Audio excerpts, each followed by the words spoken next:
This is CBC Nova Scotia News.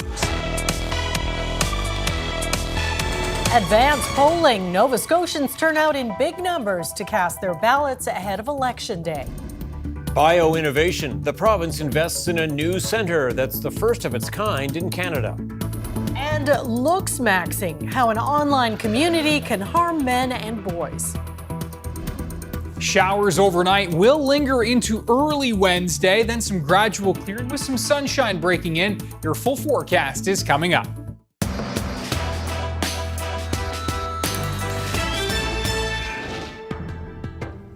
Advanced polls for Canada's federal election are officially closed, and millions of Canadians took some time to cast their ballots over the Easter weekend. Elections Canada is reporting a record-breaking voter turnout for people who chose to vote early, and many of them waited in long lines, including right here in Nova Scotia. The CBC's Selena Alders has the latest. According to a preliminary count by Elections Canada, approximately 7.3 million Canadians turned up to advance polls this past weekend. In comparison, 5.8 million Canadians voted early in the 2021 federal election. Elections Canada's job is to make it easier for people to vote and to make sure they have the information for electors. And so we're obviously happy to see such numbers and people deciding to exercise their right. Some voters across the country, including here in Nova Scotia, were reporting wait times up to 2 hours to cast their ballots. Françoise Engehard with Elections Canada says while polling stations were busy, they were able to adapt and bring in more poll workers where needed. There is no arguing that the lines were long, but the vast majority of people were, very patient about it and determined to vote when they had come to vote. Advanced polling stations closed on Monday, but voting by special ballot was still open at Elections Canada offices on Tuesday. On Quimple Road in Halifax, things seemed to be running smoothly. Really straightforward. I had my voter registration card so I could just show up, and it was a bit of a longer line, but even then it only took about 20 minutes. I think it's an important election, and our democracy is a big part of Canada, and we need to make sure that we do our role as citizens. Every vote counts. I know sometimes it's hard because we all think, the candidates aren't this and that, but just get out there and vote for someone that you think you can trust a little bit more than the other guy. Elections Canada has now shifted gears, and the agency is planning for an even busier election day. Elections Canada now is trying to see what we can do on the ground to make that general election day a good experience for everybody. The last chance to vote in person in this federal election is on April 28th, Election Day. Canadians can vote at their assigned polling stations, which can be found on your voter information card or on the Election Canada website. Selena Alders, CBC News, Halifax. Some Canadian students and faculty cast their votes today, thousands of kilometers from home in Switzerland. 12 high school and university students are on the tall ship Alex II as part of the academic program Class Afloat, which operates out of Lunenburg. But the tall ship classmates won't be home to vote in the usual way, so they've arranged to dock their ship in Bern, Switzerland, where they drop by the Canadian Embassy to cast their ballots. It's our time sort of to take control of the country and have our voices be heard. So hopefully they understand that this is their civil duty in a lot of ways, as well as you got to do what you can do in any situation, even if you're on the other side of the ocean, to try and get there and hit the polls. 10 of the 12 Canadian youth aboard the ship were first-time voters. The search for a 4-year-old child who went missing in Guysborough County last Thursday remains suspended. The child fell into a river in Cook's Cove while fishing with a man and another child. The man immediately jumped in the water to rescue the child but was unsuccessful. Several agencies were involved in the search. It was called off Saturday evening. Meanwhile, community members have not stopped searching for the boy, who was identified as Oakley in a Facebook post by Guysborough Tracadie MLA Greg Morrow. RCMP say there is no information to suggest that the child got out of the water safely. A 65-year-old man has died after the motorcycle he was riding yesterday afternoon collided with a van in Lawrencetown. The crash happened at around noon. Police say the Econoline van was traveling south on Gammon Lake Drive and motorcycle was traveling west on Lawrencetown Road when they collided. The driver of the motorcycle was pronounced dead at the scene. The 59-year-old man driving the van was not injured. The cause of the crash is under investigation. A provincial audit last year has revealed the Bridgewater Courthouse lost thousands of dollars to a scheme involving fake checks. And investigators warned it might not be over yet. Shayna Luck has that story. The Bridgewater Justice Centre was the victim of what's called check fraud, starting at least as far back as 2023. The courthouse has two checking accounts, one for paying vendors and one for paying individuals. Staff discovered in October 2023 that someone was using fake checks to steal from one of the accounts. They reported it to the police and called for an audit. I was able to get a look at the results through access to information laws. Auditors found 6 fake checks that totaled about $20,000. And even as they were drafting their report, 4 more fake checks were discovered. That brought the total to over $35,000. The bank reimbursed a lot of that money, but not all. In the end, the courthouse lost about $6,600. The Department of Justice declined an interview, but said in a statement the audit found it was not one of the courthouse staff. There were indications that whoever did it altered one real check to create the fake ones.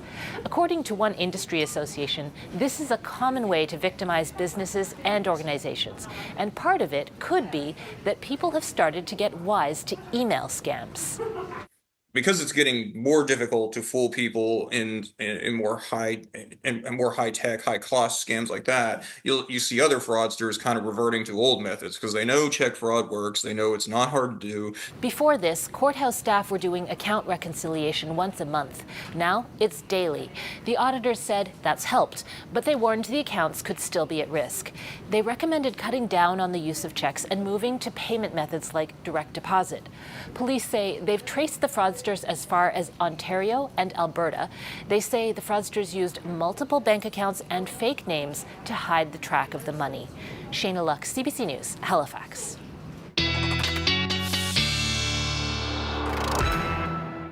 And joining us now, Ryan Snoddon from the CBC Weather Center. Yeah, and kind of a cool, damp day out there today. Yeah, and that's going to be the case overnight as well. It's staying damp with showers, drizzle, fog patches. Some gradual clearing, though, as we turn the page into Wednesday from west to east as that system will move out.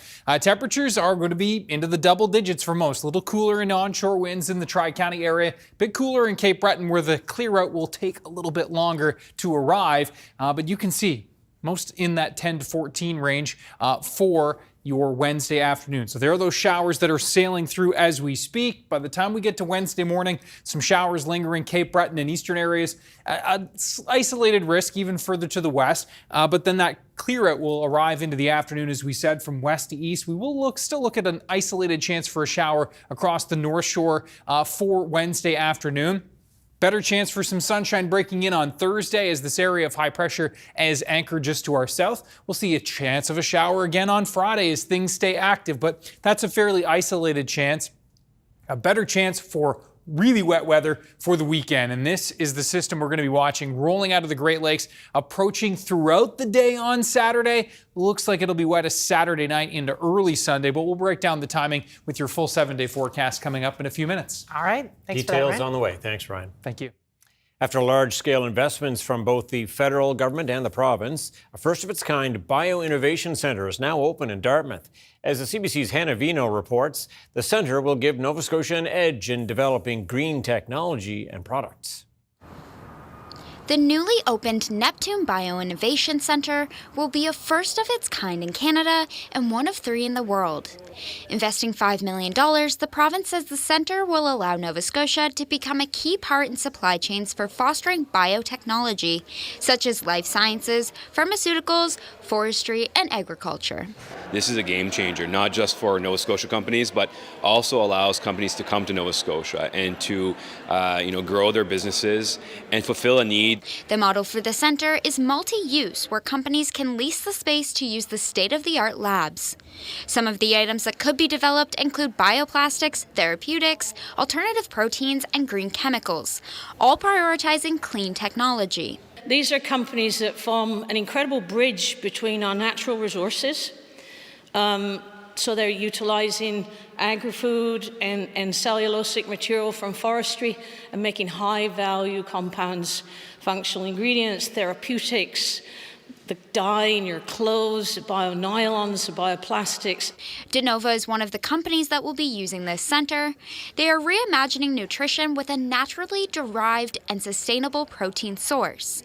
Neptune would be used as a temporary space for them before moving into a full-scale facility. For our business, we need scale, as in most fermentation technologies, to get those unit economics, to make that all make sense. You really need to get to this large, massive scale, but there's stepping stones to be able to get there. So this is tremendous for us because we can do this close to home. Our offices and our labs are only about 10 minutes away. The center is projected to create over 2,400 jobs. Hannah Vino, CBC News, Dartmouth. Today is April 22nd, and that means people around the world are celebrating Earth Day. It's an annual event to recognize what actions can be taken to protect the planet. This year's theme for Earth Day is Our Power, Our Planet. Brett Ruskin has more on how one major Nova Scotia company is looking to make a difference through a new renewable energy project.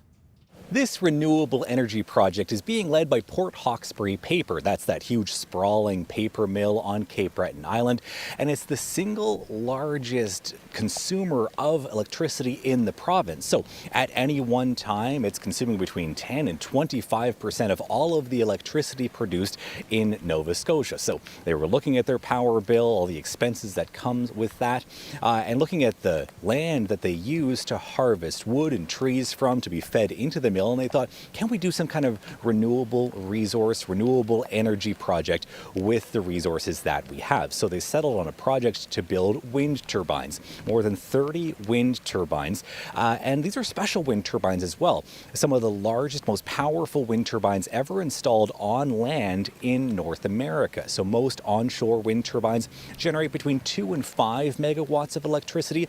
These ones each generate 7 megawatts of electricity. So a huge amount of power being generated, fed into the grid, fed back to the mill. Here's one of the mill officials talking about this project. That quantity of energy, for reference, will provide about 60% of our needs. We'll still be buying electricity from the local utility and using the grid to deliver it, but all of that energy, because it's green, is going to be helping the province reach its climate and carbon reduction targets. Now, as for a timeline, the areas where the wind turbines will be installed have been cleared in the woods. Roads are going in. The foundations will be poured soon, and then the parts will begin arriving from overseas throughout the year.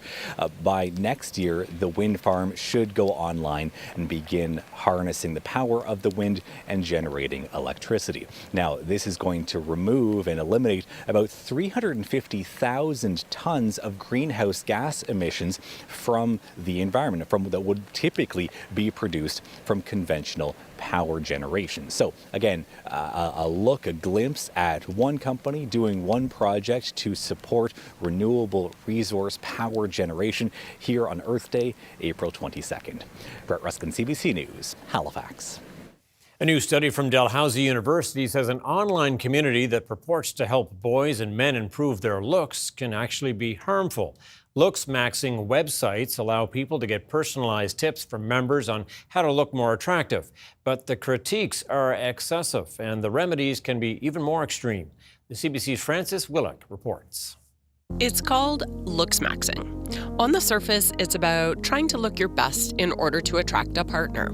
For looksmaxxers, there are very specific ideals. There's a correct angle to the jaw, size of the forehead, ear positioning, eye tilt, ratio of upper lip to chin, and the list goes on.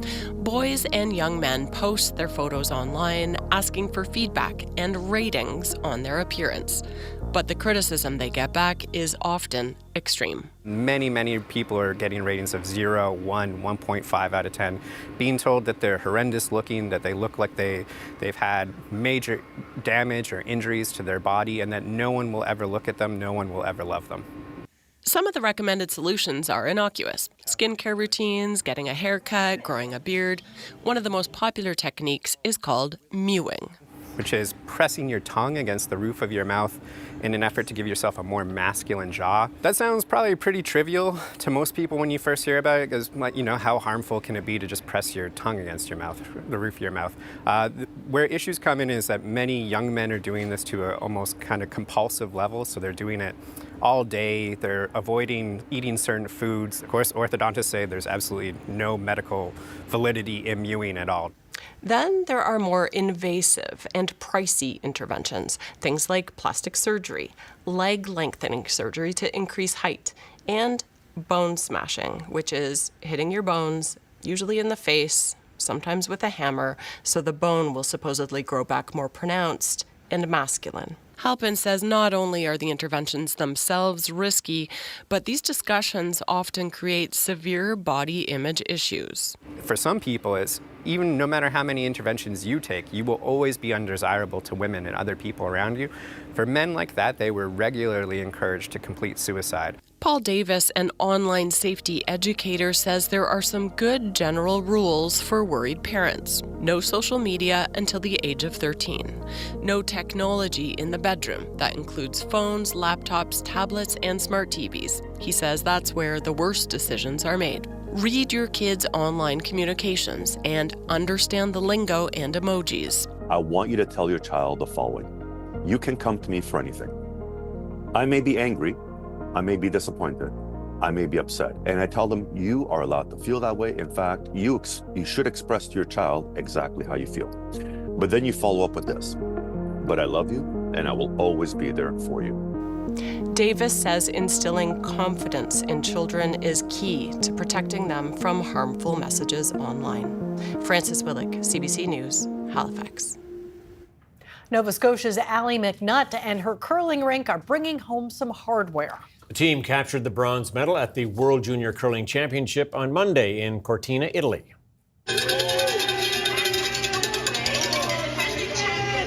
The Canadian representative scored 3 in the ninth end to defeat Sweden 7-4 in the third-place game. Of the 5 women on the team, 3 are from this province. McNutt is from Truro, second Alison Umlaw is from Dartmouth, and third Maria Fitzgerald hails from Halifax. The medal performance was the first for Canadian women at the Junior Worlds since 2020.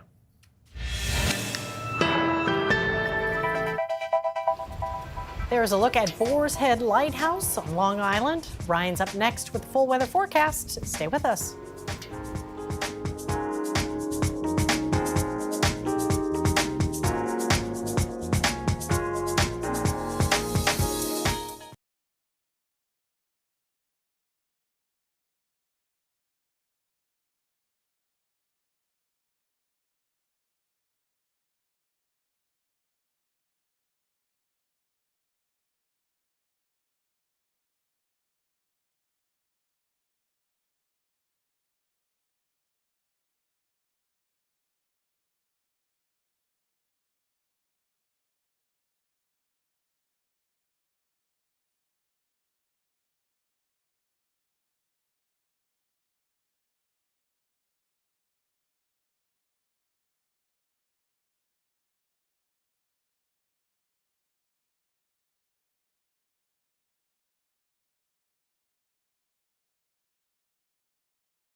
Okay, Ryan Snoddon with the full weather forecast now, and spring weather would be nice to have for sure. We're getting there. Yeah, yesterday not too bad, right after that very windy Sunday. Yeah.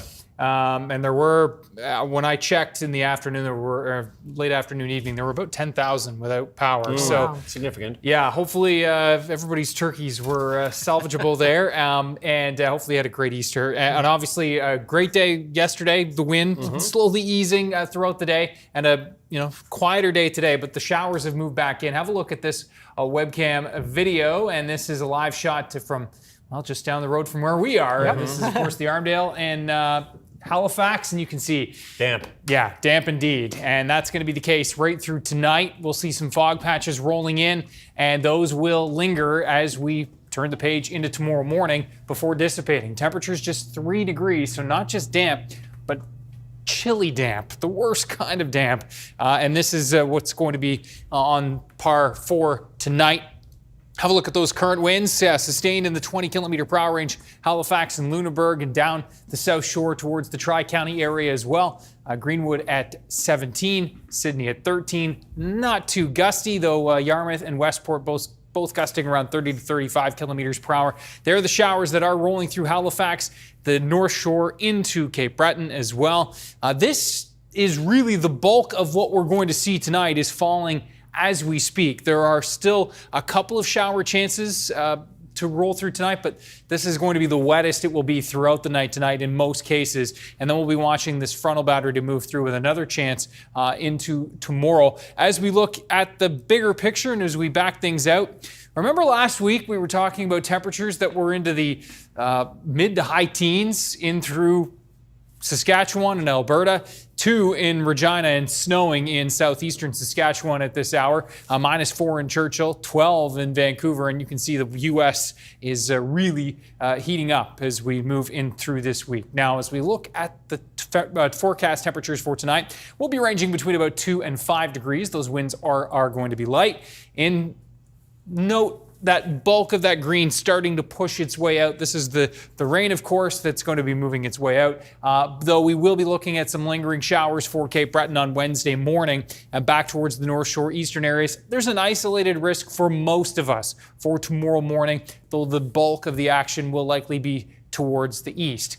Wednesday morning, we'll see some clearing for the Tri-County area, the Valley, the South Shore. That clear out will then push its way in through central and eastern areas into the afternoon. Even Cape Breton could see a little bit of sun. And note here, along the North Shore, we'll see the potential for an isolated shower even into the afternoon. Cape Breton, the bulk of the shower activity will be indeed in the morning. Temperatures are going to be ranging between about 8 to 11 degrees in most cases, a bit cooler in Ganesh, Sydney, 3 to 6 degrees. We're going to be looking at temperatures in the 13 to 14 range for Antigonish back towards Sherbrooke. And as we look into the west, we'll be seeing central areas, temperatures anywhere from around 10 to 14 in most cases. A little bit of an onshore flow, keeping temps perhaps a little bit cooler in Parsboro and Yarmouth, 9 degrees. Likely that's going to be the case for coastal Digby, Yarmouth, and Shelburne counties. But inland areas will be likely into the 12, 13, and 14 degree range. And the sunshine will break through here earlier, hence those temperatures that are going to be a little bit milder. Now into Thursday, high pressure just anchored to the south, but this isn't a great big strong high, so I do think we'll see some sun, but the northerly winds will likely keep the clouds kicked back up into the afternoon a little bit at least. This trough, keeping an eye on that as well. We'll show you that in just a second. Note for Thursday, I am keeping that cloud a little bit capped here in the east and the temperatures a little bit cooler as well. 5, 6, 7, 8 degrees in through those eastern and northeastern areas of the province, and temperatures ranging between about 10 to 14 back towards the west. There's that trough, and it does sail through on Friday with a few showers, but for the most part a mainly cloudy day. And then this is the system that we're going to be watching for the weekend. That system will approach from west to east throughout the weekend. New Brunswick looks wet Saturday, with periods of rain. That looks set to arrive kind of late Saturday for Nova Scotia. Showers ahead of the main line, and then that bulk of the action looking set for Saturday night in through Sunday. At this point, it's looking like it could be a pretty significant shot with some forecast models up in and around the 50 millimeter range. So we'll have to keep an eye on that. Obviously a little bit early for official totals, but we'll dive into that over the next few days. And yeah, you'll note temperatures staying mild right into next week. It'd be nice if we could push that off for a couple of days, wouldn't it? Save the weekend. Guess we can. Okay, Ryan, thanks Ryan so will much. work on it. Yeah, Thanks. sure. Thank you.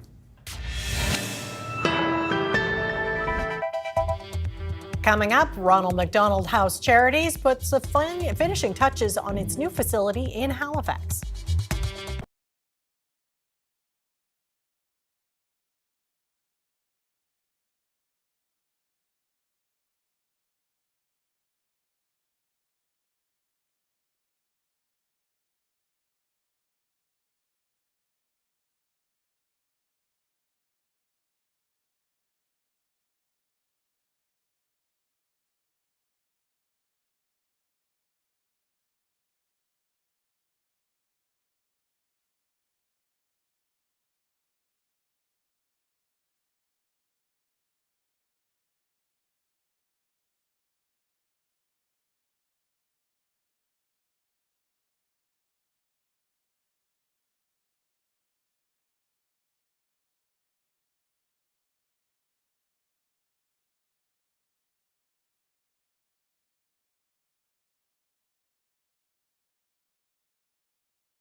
Families will move into the brand new Ronald McDonald House on South Street in Halifax next week.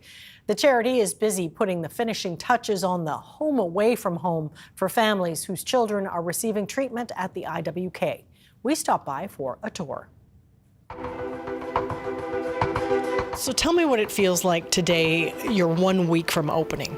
Yeah, very exciting. I would say like our whole team is all thrilled, and you can feel the energy in the house. Especially we've had families come in and see the space, and it's just truly transformative compared to what we're coming from. So this work would have started back in 2017. So it's like going back 8 years, and just working with architects around the design and looking at the capital campaign side of things. So that's been a huge shift for this charity. Needing to fund this project was no small feat, but we're here and we're close to the finish line, which is great. We're going from about 11,000 square feet at the building on Tower Road, and this will be 44,000 square feet, going from 18 rooms to 36 rooms for our families, so doubling capacity with respect to that space. But obviously the size of the building is changing a lot, which means a lot more spaces for families to be able to meet, connect, participate in activities. We have the Wonder Room, we have the Calm Corner, the living room, the kitchen pavilion,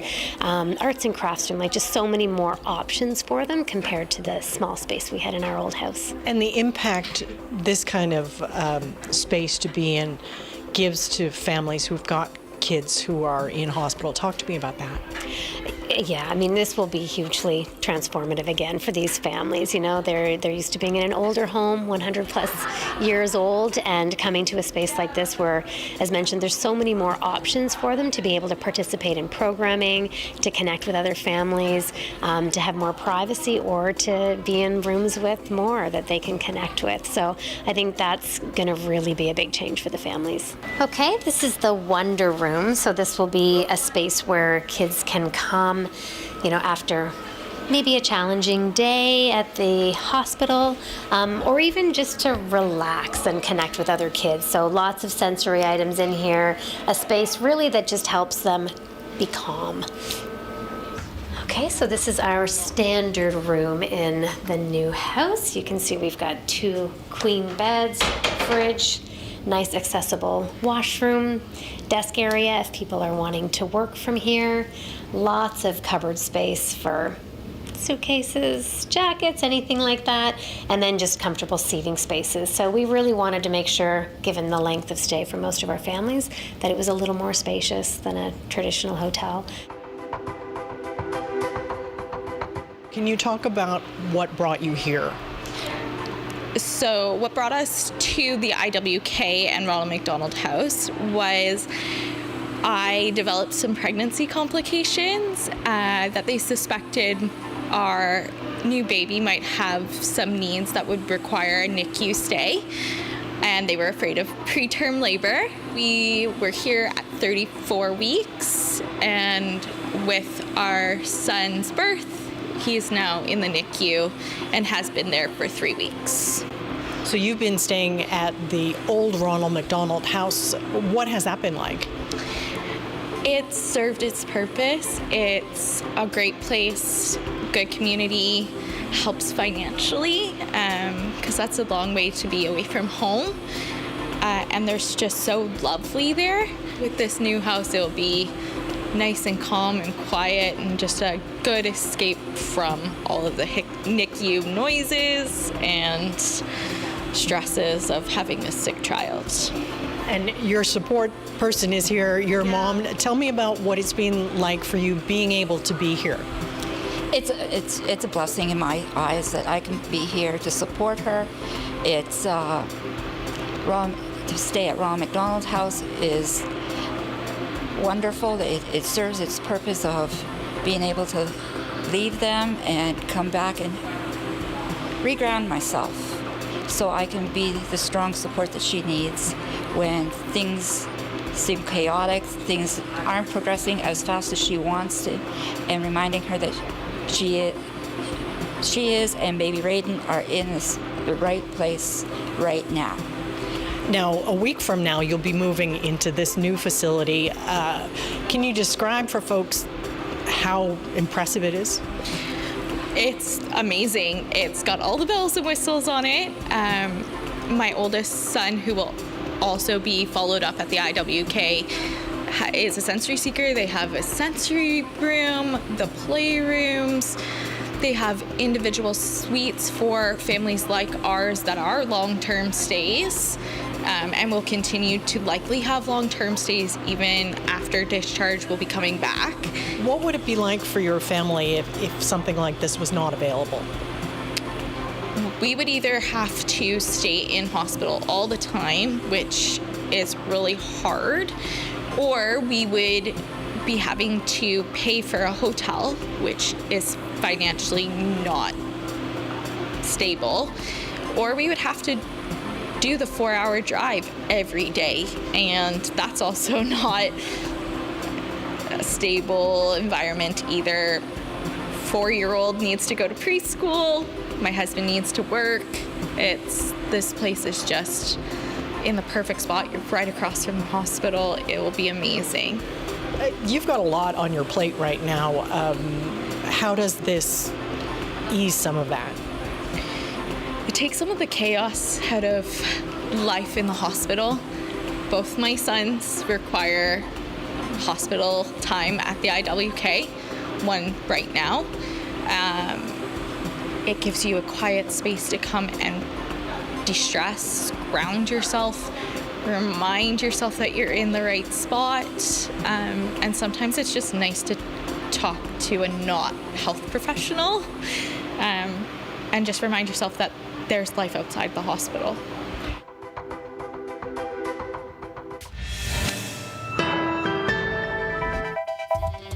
Coming up, final stretch. Federal party leaders are on the campaign trail for the last week before Canadians head to the polls. And paying respects. Pope Francis's funeral will be held at St. Peter's Square in Vatican City on Saturday.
Welcome back. Election Day is less than a week away, and as we heard earlier, a record number of Canadians have already voted in advance polls. But the parties are still making their pitches. The CBC's Cameron McIntosh looks at their strategies going into the final stretch.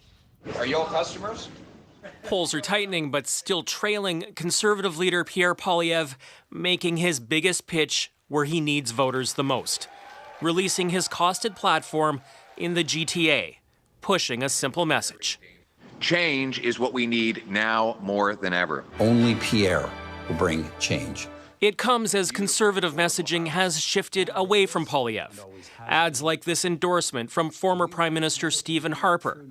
Or this, portraying voters disgruntled with Liberals, now running frequently. Are we really going to give these clowns a fourth term? The global economy is fundamentally different today than it was yesterday. As Liberal ads feature leader Mark Carney pushing an economic message, standing up to the United States in a time of crisis. The question is, within a week's time, who's going to be negotiating with President Trump and who's going to be managing the finances of this country? Jennifer Stewart is an expert in political communications. Canadians are sick of sound bites that are on the attack. They want forward-looking leadership, and they want the adult in the room. While the NDP, in a distant third nationally, is largely sticking to ridings they hold. We've got 7 more days. We're going to fight hard for people. For now, there are few signs of a big momentum shift, says poll analyst Eric Grenier. So it does seem like it could be a lot more about getting out people's votes, shoring up the people that they already have on their side, and making sure that they don't leave any votes on the table. For many people, it's already a done deal. Elections Canada estimates a record 7.3 million people voted in advance polls. Their minds already made up.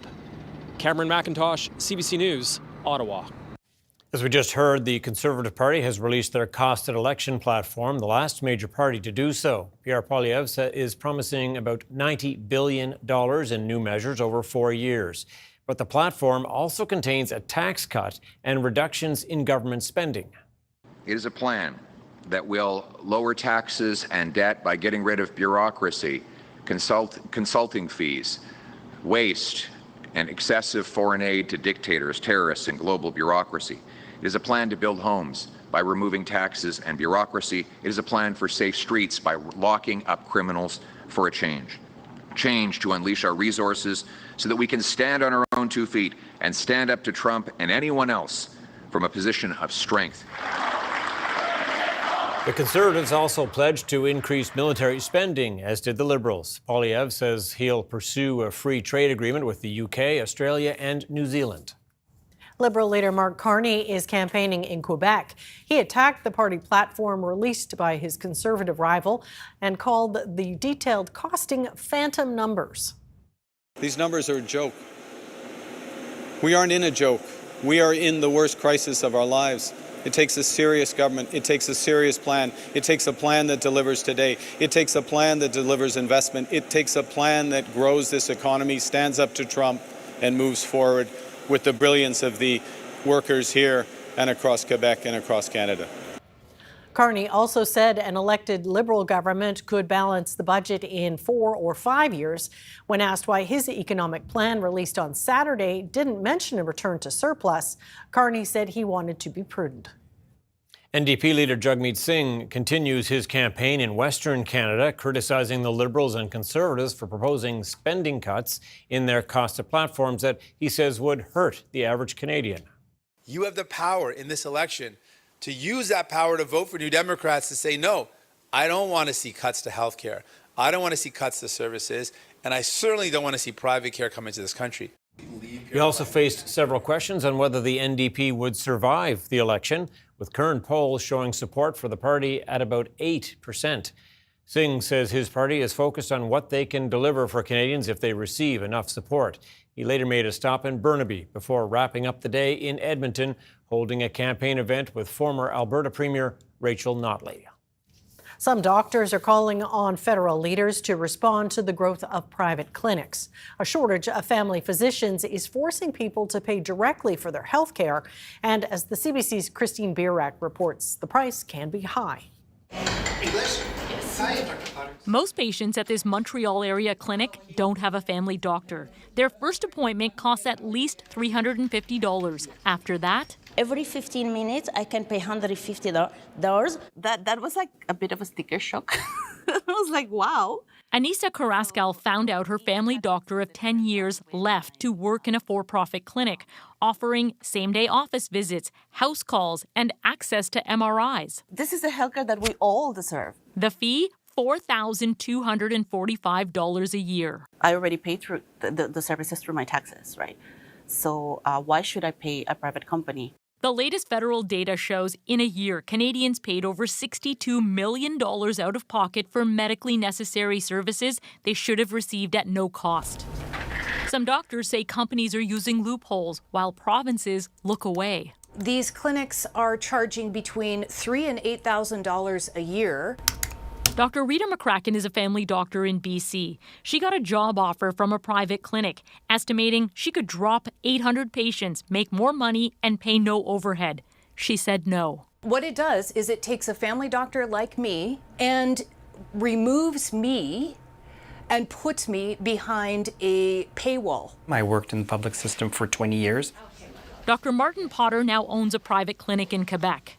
Unlike most provinces, Quebec allows doctors to bill both the public system and through private clinics. As more doctors go private, more patients are losing access. Now, Quebec plans to force new doctors to work in the public system, noting their training costs taxpayers $400,000 to $800,000. Instead of fixing the reason why people have left the public system, they're just basically preventing an option for these doctors. Experts say the federal government can push for change by pulling millions in funding from provinces if they don't improve healthcare for everyone, not just those who can afford it. Christine Burak, CBC News, Toronto. There are new details about the period of mourning and funeral proceedings for Pope Francis. Catholics and global dignitaries are arriving in Vatican City to pay their respects. The CBC's Chris Brown has more on the late Pope's legacy and how it may influence the choice for his successor. The Pope's death from a stroke and heart failure over Easter has set in motion a sequence of ancient rituals with the Church's cardinals at the center. Tuesday morning, they gathered together and announced Pope Francis's funeral will be held Saturday, outdoors in the main piazza at St. Peter's. The Vatican also released the first images of Francis's body, laying in an open wooden casket in the chapel of the Santa Marta residence where he lived. It was flanked by Swiss guards, and a cardinal blessed his body with holy water. This journalist, whose beat is the Vatican, says the politicking over Francis's successor amongst those cardinals is already well underway. This is the Super Bowl for the Vatican. This is the most important time for the Church. During his 12 years leading the Catholic Church, Francis was seen as a champion of progressive causes, including relaxing opposition to homosexuality, promoting women within the Church, and apologizing for sexual abuse committed by priests, including at Canadian residential schools. Some people are coming into this conclave ready to turn the clock back a little bit on what Pope Francis has done. I have seen that. There are cardinals who think that Pope Francis went too far on certain aspects, but at the same time, there's some who instead want to see this go forwards. Francis appointed many of the cardinals who'll gather during the conclave in the Sistine Chapel after the funeral. If the members of the conclave vote as if they were members of Party A or Party B, the Liberals or the Conservatives, yes, I think the rather progressive side will have more numbers. But I deeply believe that that must not happen. Among the visitors to St. Peter's Square Tuesday were teachers and students from Newfoundland, fortunate enough to witness history and to consider its implications. I think world peace, inclusion, accepting of other people is going to be critical, and I think that they really need to make that decision very carefully. We have to come together more than ever before, especially in our political time right now. I'm just grateful that I was here in this particular time. Starting Wednesday, thousands of people will be able to say their individual goodbyes to Pope Francis after his body is moved from the papal residence to St. Peter's Basilica, and visitors will be able to file past his open casket. Chris Brown, CBC News, Rome. The largest school district in BC has canceled its field trips to the U.S. The move came amid mounting political tensions south of the border. And it's not the only Canadian school district suspending travel plans. Deanna Sumanak-Johnson has more. For these high school basketball players, a dream trip to Hawaii to compete in a championship will, for now, stay just that, a dream. Surrey District School Board, the largest in BC, decided that given the political climate in the U.S., student trips south of the border planned for the next school year just aren't worth the risk of having students scrutinized at the border or worse. We also have lots of students who are Canadian citizens, but others that are here as permanent residents or as children of temporary foreign workers. We have students that identify as LGBTQS. In response to a CBC email, many other school boards said there's been no specific policy, leaving the discretion to individual schools. Francophone Sud School District in New Brunswick also suspended a high school orchestra trip to the U.S. planned for this month. In Alberta, the Calgary Board of Education said school trips will go ahead and referenced that the Government of Canada's travel advisory website currently lists the United States as green. Take normal security precautions. Though the website did add information on scrutiny at border points. We don't think that our advisory is alarmist. Some higher education organizations in Canada are also advising academics against traveling to the U.S. for conferences. We think that our members may be pulled aside in question, not because they're Canadian professors, but rather because they're professors who happen to be Canadian citizens. So it's a part of a broader attack on American universities. For the Surrey High School basketball players, there are mixed emotions. I feel like our whole team is kind of disappointed because, we were really excited to, have a trip to Hawaii. I just want the safety of me and my peers and my coaches. Their coach is planning a different trip for them within Canada or to another country, as young Canadians are now seeing the repercussions of cross-border politics. Deanna Sumanak-Johnson, CBC News, Toronto.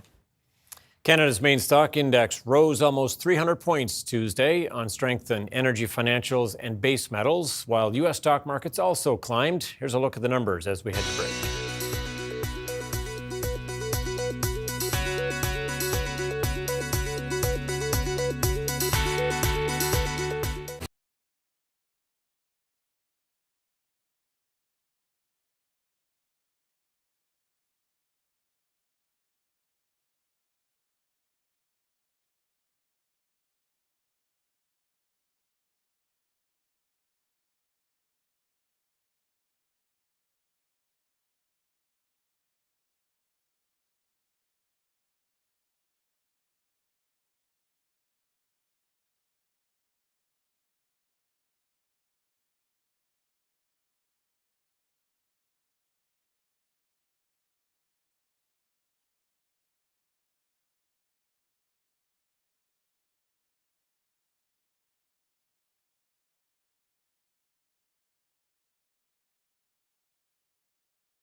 All right, a dreary day. Dreary for is sure. the word, Dreary yeah. right now as it pours outside our studios. Oh yeah, it is. Isn't Yeah. it? Just a peek over Ryan's shoulder there. Yeah, that's right. And we will look at the beautiful start to the day, though, because it was quite, tranquil in many cases, especially in the east, where we're going to show you this picture from Guysborough. Wow. Oh, yeah. this is blast of color, yeah. This is Guysborough Harbor, Chris West. And he said, beautiful start to Earth Day. Oh, yeah. And indeed it was in Guysborough Harbor. Thanks. Had to get up early enough. Yeah, that's right.